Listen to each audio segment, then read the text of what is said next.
Come to me, all you who are weary and carrying heavy burdens, and I will give you rest. It was 3 a.m. Wednesday morning, June 21st, when he first set eyes on the United States of America. He'd heard about it, dreamt about it, spoken about it with friends and family, the land of freedom, of opportunity, of liberty, but now he saw it with his own eyes, and with it came hope. Like so many, he had left his home country in a state of disarray.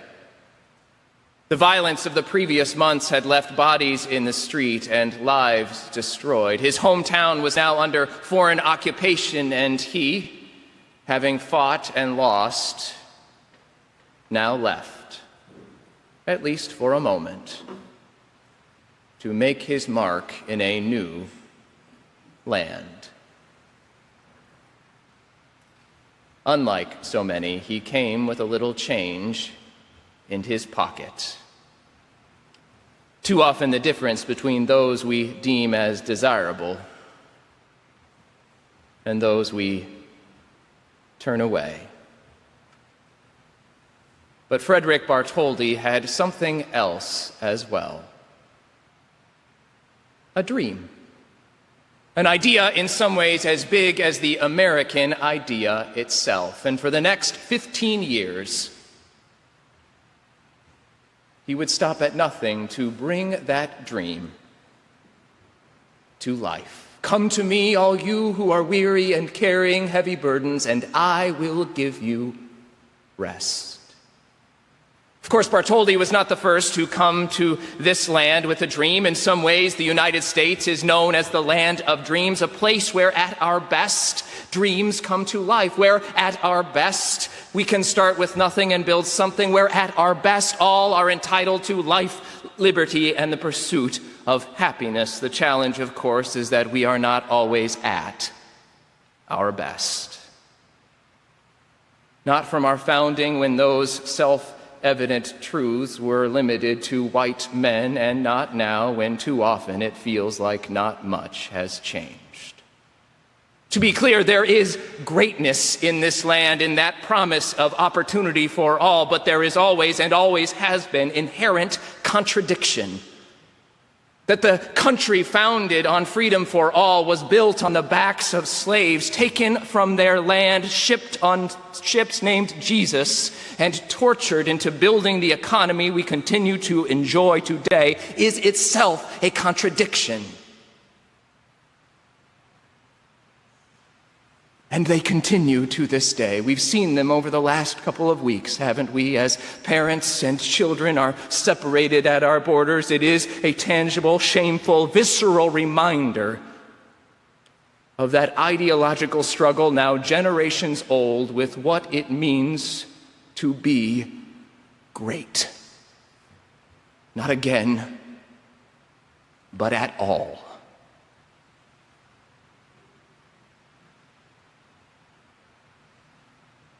We've seen it play out. And we long for that vision, that dream to come to reality. And we look for that moment when we might live into that vision that is cast before us.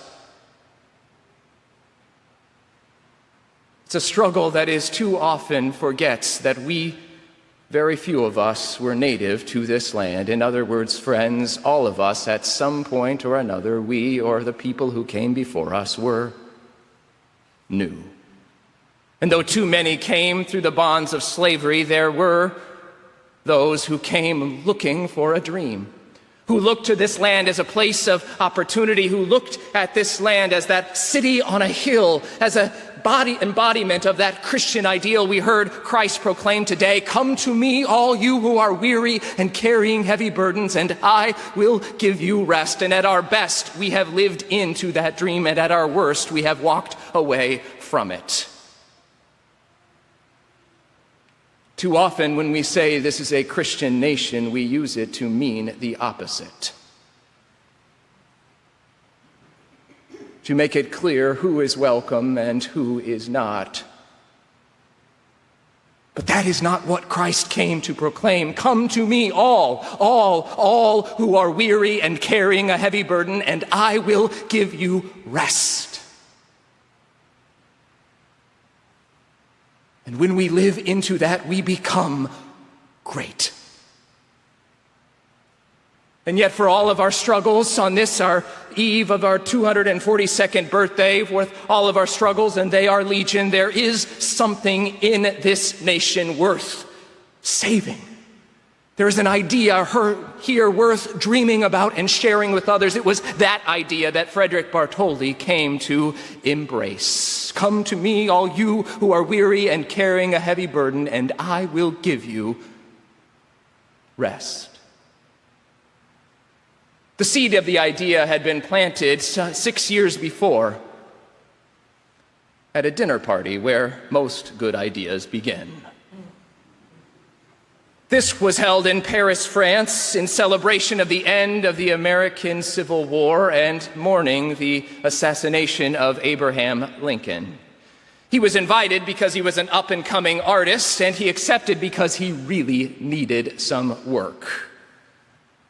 It was hosted at the home of one Monsieur Laboulaye, who was a famous French lecturer, known for packing halls and sharing with people just how exciting that experiment in constitutional democracy was across the pond. He was said to have a near fetish excitement for all things American, save one corporate sin. Which meant, of course, that at this, the end of the Civil War, he had reason to celebrate. And Bartholdi recalled that at that dinner he would talk about just how exciting the relationship had been between France and the United States, from Lafayette's help in the Revolutionary War to the signing of the Treaty of Versailles, and so on and so forth, and that now that slavery had been abolished, their relationship could be restored. And during that dinner, he said that if ever there were to be a monument erected to American independence, it would surely be between the United States and France together. And in that moment, the seed of the idea for Bartholdi's dream was planted. Sure, some will know that he had had a similar idea, the largest statue in the world, a woman with a lantern, that he pitched to the ruler of Egypt some years before to sit at the entrance to the Suez Canal, go big or go home, but at that time, he went home.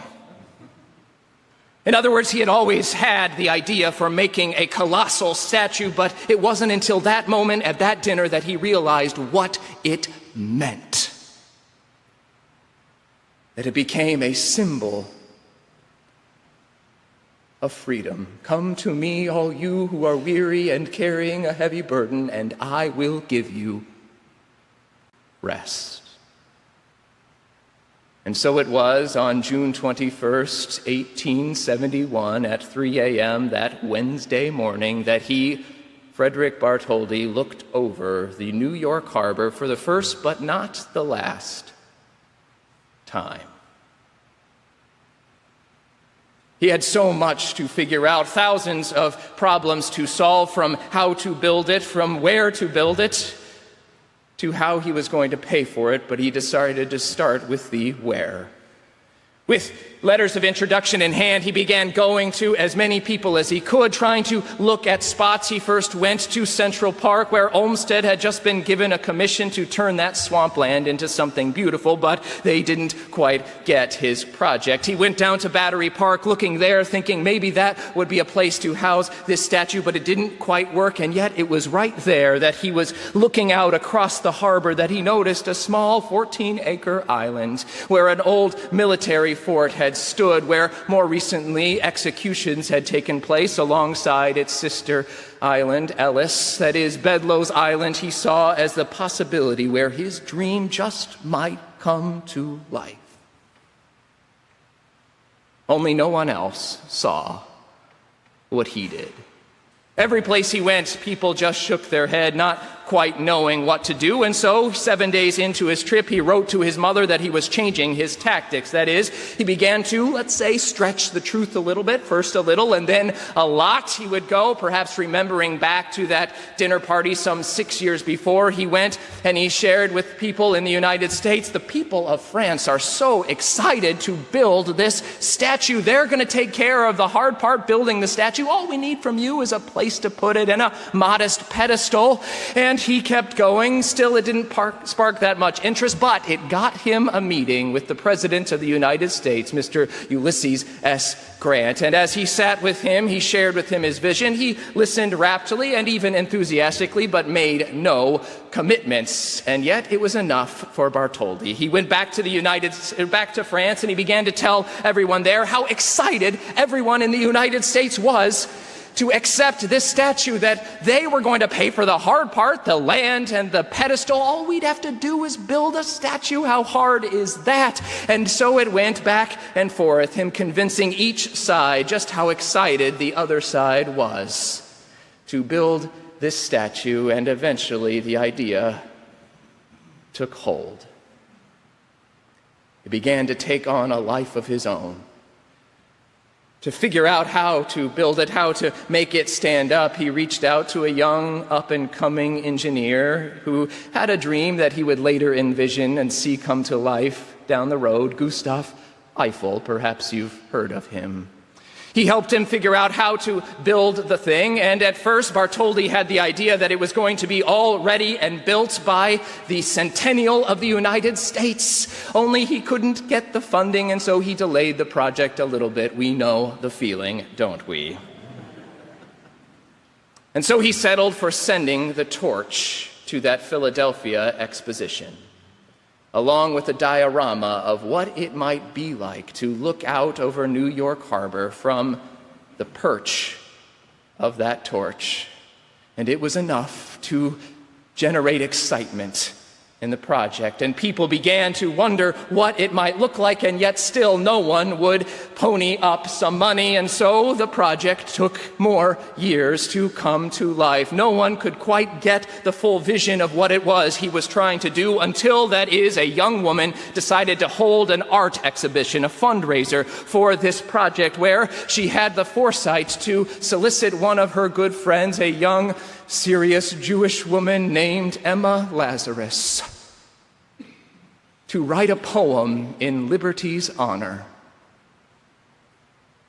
And at first she said no, that she doesn't write to order, but when her friend reminded Emma of her experience in that refugee camp some years before,